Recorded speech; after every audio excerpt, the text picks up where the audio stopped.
दिल्लीर खूब व्यस्ततम अंचल लालकिला निकट में कार रे बड़ विस्फोरण होता।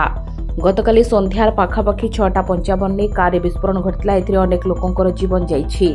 समस्त आहतों को लोकनारायण जयप्रकाश हॉस्पिटल में भर्ती करा जाइछि। दिल्ली पुलिस वर्तमान मामला को पुंखानुपुंख भाव में जांच करुछि।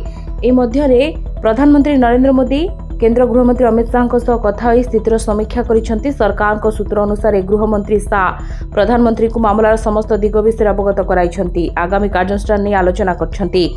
अन्यपटे गृहमंत्री शाह मामला को नहीं आईबी मुख्यों सह कथा होइछंति एवं एनआईए रो डीजी को अनेक निर्देश दैछंति। से दिल्ली पुलिस कमिशनर सह मध्य कथा होई घटना विषय अवगत हेबा सह आगामी कार्यानुष्ठान उपर आलोचना करछंति। गृहमंत्री सीआरपीएफ डीजी को मध्य निर्देश दैछंति।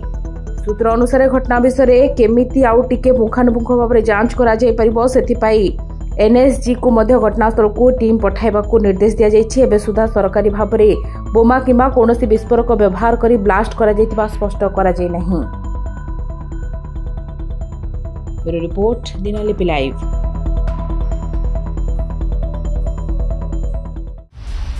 दिनलिपि लाइव को एबे ही लाइक शेयर सब्सक्राइब करंतु।